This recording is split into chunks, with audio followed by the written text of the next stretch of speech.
Hello, good morning! So, andito na kami sa Noi Bai International Airport in Vietnam.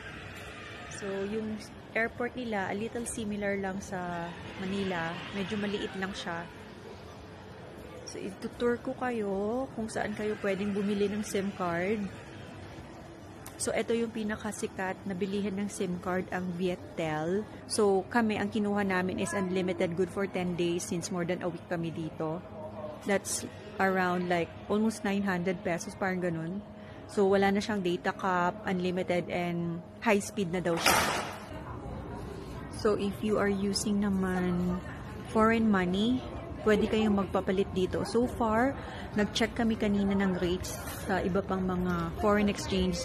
Sila yung pinakamataas, and this one, pwede din dito. Pareho sila ng rate. Tapos yung the rest, medyo mababa na. So, I suggest guys, if may dala kayong ibang currency like USD, magtanong muna kayo. Wag kayong magpapalit kaagad kasi iba-iba yung rates nila. And so far, yun nga yung napili namin kanina. Sila yung may mataas ang exchange rate. So, check nyo din bago kayo magpapalit. Sayang din yun. Maski konti lang yung maisave. Pang-tax din yun or pangkain din yun, diba? So, let me show you naman yung mga ATM machine na nandito. Based on my research, ang pinakamagandang ATM machine is tong Agribank since mas mataas yung exchange rate nila and mas lower din yung transaction fee. So, if you are using ATM, Philippine ATM, BDO, BPI, or maski ano pang ATM yan, pwede siya dito. So, ayan. So, yeah, we are just waiting for our pick up. So, ang pick up time namin is 7:30.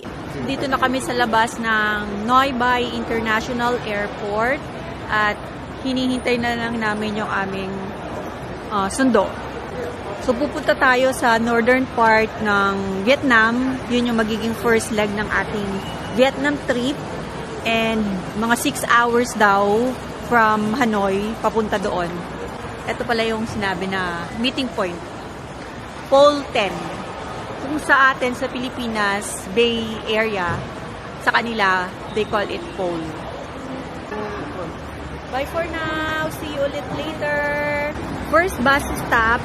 So, 20 minutes daw? Ilang minutes yung sinabi? 20? So, 20 minutes daw na break para mag-snack, mag-CR. So, eto siya. Ang luwag. May mga pasalubong center, ay pasalubong area doon sa dulo. Tapos eto, malawak siya na kainan. So, maghanap muna kami ng kakainin namin. Yung parang coin cake ba itong tawag? Coin cheesecake. So, pancake siya na may cheese. May nakita kong ganito, nagtitinda na rin sa Session Road. Kaya, try natin. At least ito, mainit. Nasaan si ate? Hello. How much? 35 for one. 35 for one. Yes. Or dalawa na lang. Kasi baka mamaya. It's still hot? Yes. One more. Kaya ito yung kanilang gold coin cake. Since 1990. Try natin. Ano yung lasa? Lasa.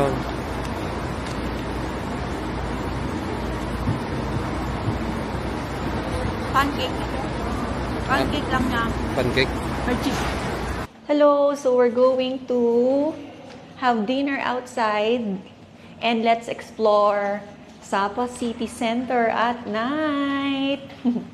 Nakatulog kami. Dumating kami ng around 2 o'clock ng hapon and super borlogs kaya tinulog muna namin. So let's go. Ito yung lobby ng hotel. Yun lang muna for today. Follow for part 2. Agyamanak!